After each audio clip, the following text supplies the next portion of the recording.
ప్రభుత్వ విధానాల అమలులో వ్యక్తిగత ఇష్టాలను సహించాం. సంక్షేమ పథకాలను పారదర్శకంగా అమలు చేయాలి. బాగా పనిచేస్తే గౌరవిస్తాం, లేకపోతే ఎంత పెద్ద హోదాలో ఉన్నా ఊరుకో.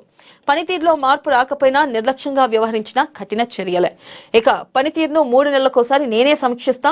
ఐఏఎస్లు 10 రోజులకోసారి క్షేత్రస్థాయికి వెళ్లాలి. కొనుగోలుకు కేంద్రీకృత విధానం ఉండాలి. అన్ని శాఖల పరిధిలో డాష్బోర్డ్, ఈ ఫైలింగ్, పెట్టుబడులు, గ్రౌండింగ్, పురోగతిపై సమీక్షించాలి. కేంద్రం నుంచి నిధులు తెచ్చుకోవాలి. ఆరోగ్యశ్రీ పరిధిలోకి మెడికల్ కాలేజ్ ఆసుపత్రులు, ప్రభుత్వ విభాగాల ఉన్నతాధికారులతో సీఎం.